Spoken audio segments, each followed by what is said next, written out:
트로이의 성벽을 무너뜨린 최강의 전사. 신들조차 그의 죽음을 두려워했던 영웅이 있었습니다. 그런데 그 영웅에게는 아무도 모르는 시절이 있었습니다. 성 대신 실패를 쥐고 갑옷 대신 여인의 옷을 두르고 아킬레우스가 아닌 피라라는 이름으로 살아야 했던 시절입니다. 난 이유는 단 하나였습니다. 아들이 전쟁터에서 젊은 나이에 죽는다는 예언을 들은 어머니가 그 운명으로부터 아들을 숨기기 위해 여자로 위장시켜 외딴 섬에 감춘 것입니다. 그렇게 세상에서 지워진 영웅에게 한 여인이 다가왔습니다. 왕의 딸은 그 비밀을 알아버렸고 그를 세상에 넘기는 대신 그의 곁에 남기로 합니다. 숨어지는 처녀와 왕의 딸, 달빛 아래에서만 허락된 사랑, 누구에게도 말할 수 없었던 결혼, 그리고 마침내 예언된 운명이 두 사람의 문을 두드리기까지. 한 사람은 살기 위해 자신을 숨겼고 한 사람은 사랑을 위해 그 비밀을 지켰습니다. 지금부터 그 이야기를 시작합니다. 안개가 바다 위에 두껍게 내려앉은 새벽이었습니다. 스키로스 섬의 부두에 낡은 배 한 척이 소리 없이 닿았습니다. 배에서 내린 것은 키가 크고 어깨가 곧은 한 사람이었습니다. 몸에는 여인의 긴 옷이 둘러져 있었지만 걸음걸이에는 감출 수 없는 힘이 실려 있었습니다. 사람들은 그 사람을 힐끔거리다 서둘러 뱃머리를 돌렸습니다. 마치 보아서는 안 될 것을 실어 나른 사람들처럼 그들은 안개 속으로 빠르게 사라졌습니다. 그 사람의 이름은 아킬레우스였습니다. 그러나 오늘부터 그 이름은 어디에도 존재하지 않아야 했습니다. 어머니 테티스의 목소리가 아직도 귓가에 남아 있었습니다. 여자로 살아라. 그래야 네가 산다. 트로이로 가면 너는 영광을 얻고 그 대가로 젊어서 죽는다. 어머니는 그 예언을 알고 있었고 아들을 운명에서 빼내기 위해 세상에서 가장 외진 이 섬을 골랐습니다. 구메데스 왕의 궁정에는 왕의 딸들이 여럿 있었고 새로운 처녀 하나가 섞여든다 해도 아무도 의심하지 않을 터였습니다. 신탁도 전령도 왕들의 부름도 이 안개 낀 섬까지는 쉽게 닿지 못할 것이었습니다. 아킬레우스는 자신에게 주어진 새 이름을 속으로 되뇌었습니다. 피라, 붉은 머리라는 뜻이었습니다. 그 이름을 삼키는 순간 창을 쥐던 손이 실패와 물레를 쥐어야 한다는 사실이 온몸을 짓눌렀습니다. 그러나 살아남기 위해서는 그 무게를 견뎌야 했습니다.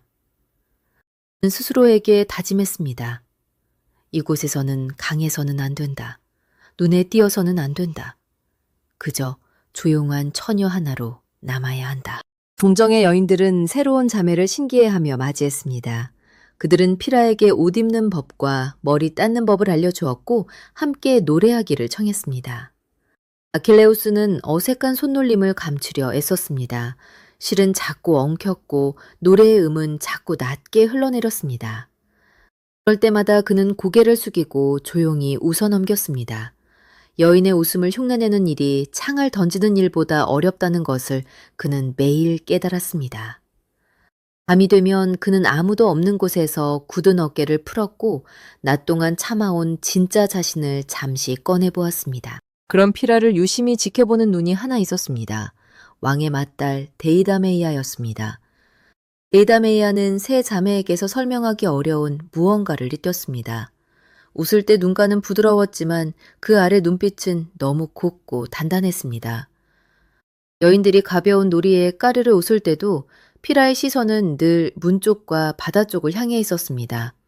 마치 무언가를 지키거나 무언가로부터 자신을 지키려는 사람처럼 보였습니다. 이다메이아는 그 낯선 자매에게서 자꾸만 눈을 떼지 못했습니다. 처음에는 호기심이라고 여겼지만 어느 순간부터 그것은 호기심보다 조금 더 뜨거운 것으로 변해가고 있었습니다. 어느 저녁 궁정 마당에서 작은 소동이 있었습니다. 사냥에서 돌아온 사냥개 한 마리가 사슬을 끊고 여인들 사이로 뛰어들었습니다. 명이 터지고 사람들이 흩어졌습니다. 그 순간 피라는 물러서지 않았습니다.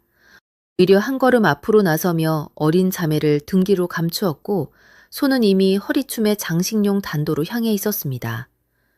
그 동작에는 망설임이 없었습니다. 오래도록 몸에 밴 사람의 것이었습니다. 소동은 곧 가라앉았지만 데이다메이아는 그 짧은 순간을 놓치지 않았습니다. 여인의 옷 아래에서 잠깐 드러난 그 자세와 눈빛을 그녀는 오래도록 기억하게 되었습니다.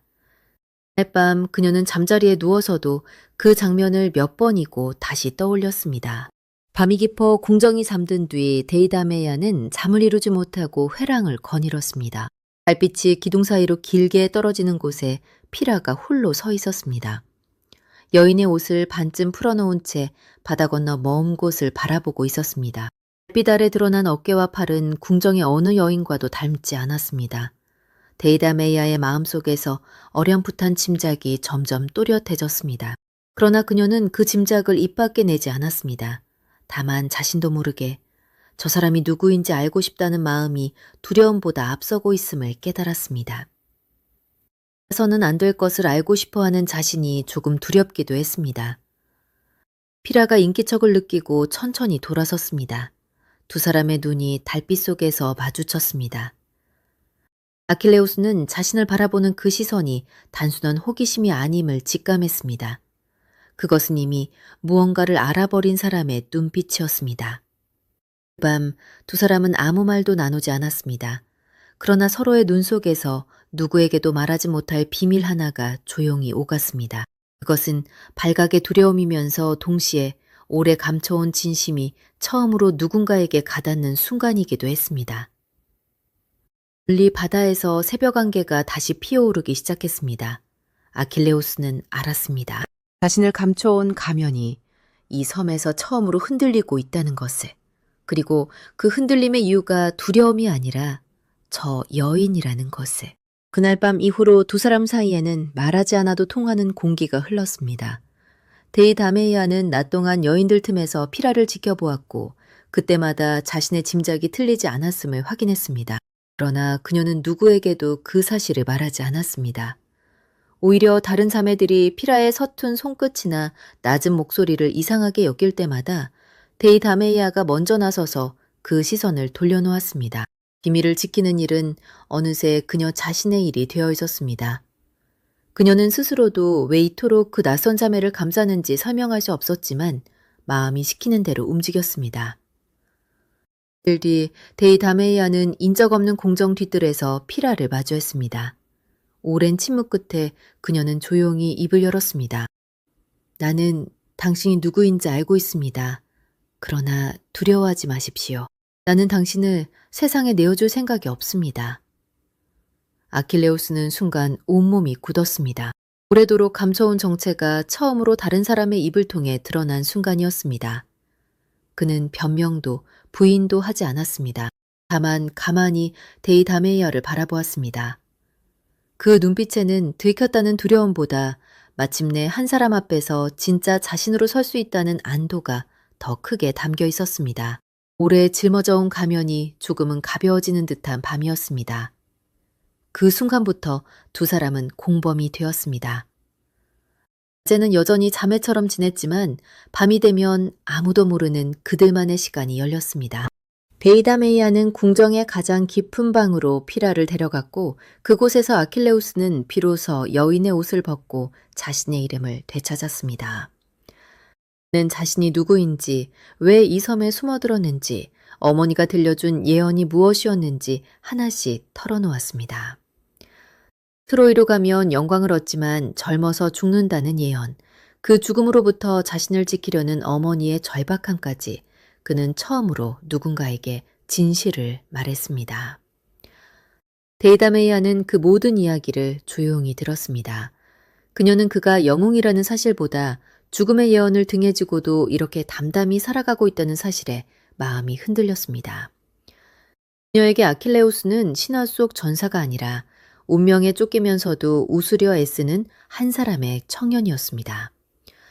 그리고 아킬레우스에게 데이다메이아는 자신의 정체를 알고도 두려워하지 않고 곁에 남아준 유일한 사람이었습니다.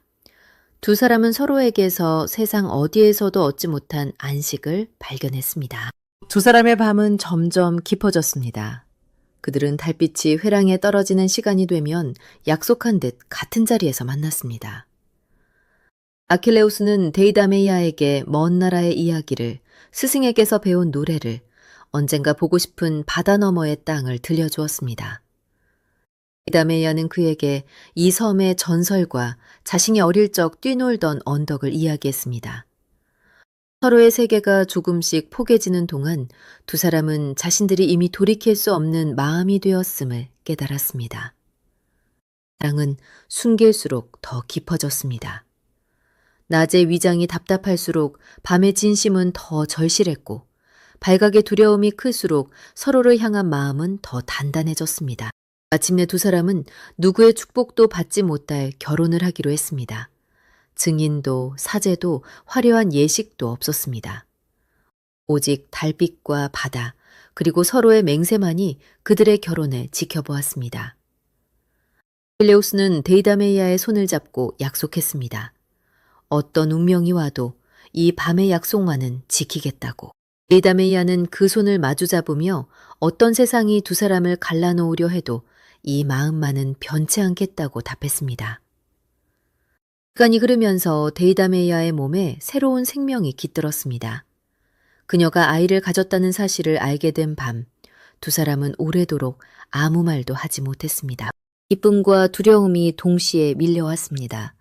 숨겨야 할 비밀이 하나 더 늘어난 셈이었지만 그 비밀은 그들이 함께 만든 가장 소중한 것이기도 했습니다. 아킬레우스는 데이다메이아의 배에 손을 얹고 처음으로 자신이 지켜야 할 것이 목숨 말고도 있다는 것을 느꼈습니다. 순간 그는 예언보다 더 강한 무언가가 자신을 이 섬에 붙잡고 있음을 깨달았습니다. 그러나 세상은 두 사람의 은밀한 행복을 오래 내버려 두지 않았습니다.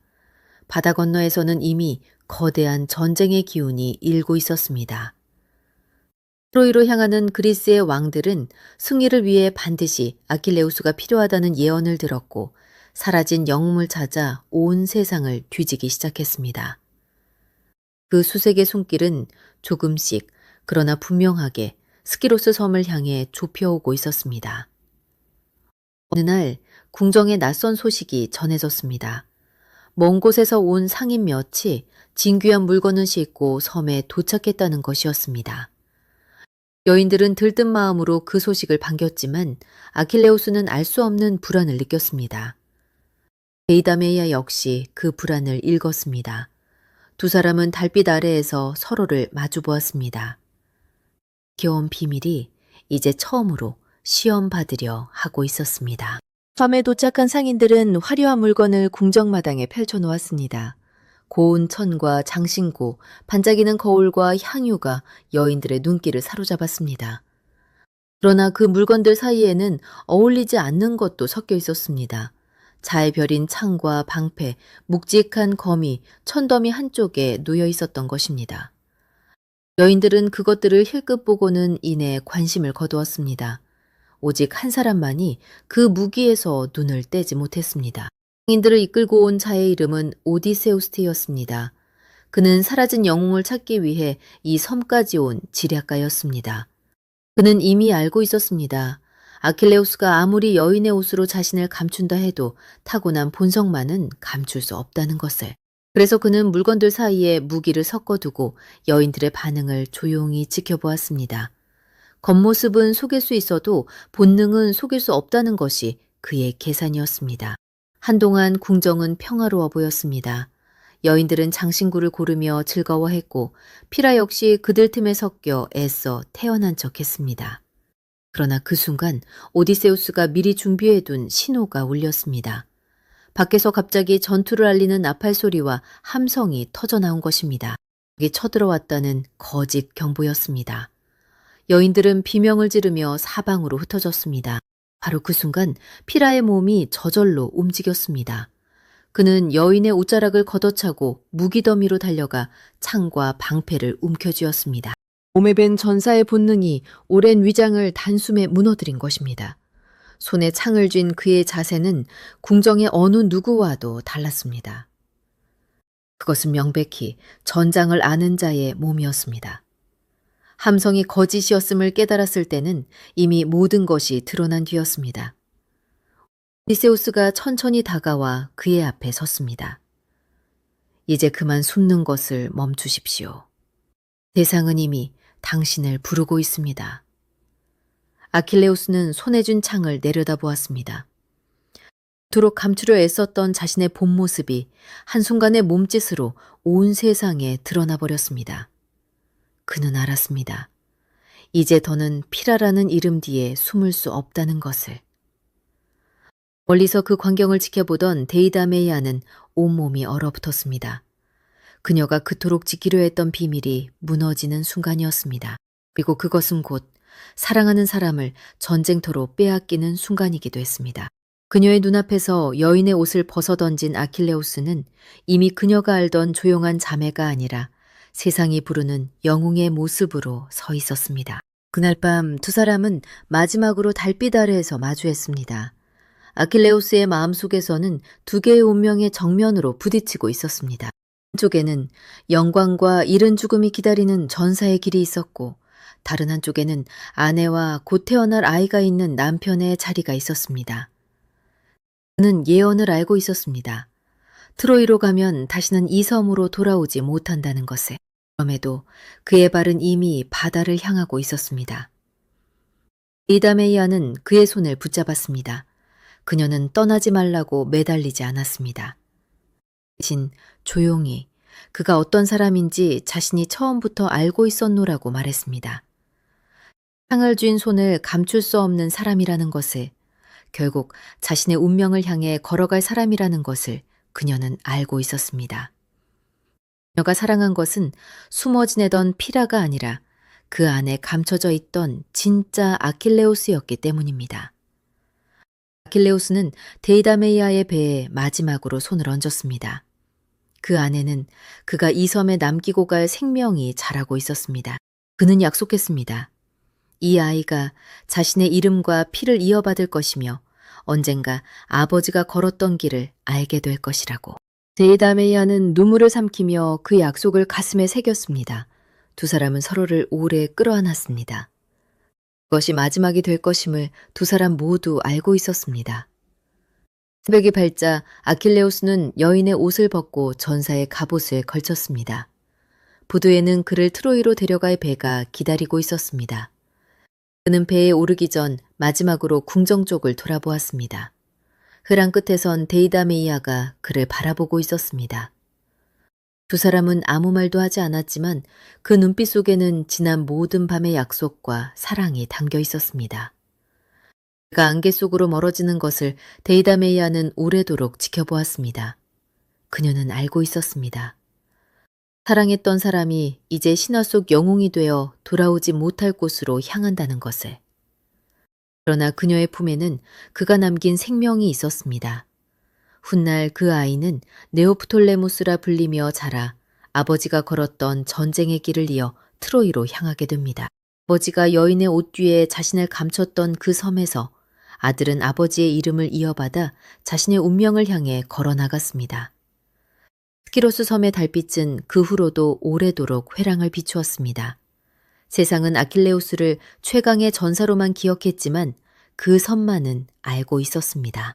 그가 한때 피라라는 이름으로 숨어 지냈다는 것을, 그리고 그 짧고 은밀했던 시절에 누구보다 뜨겁게 한 사람을 사랑했다는 것을요.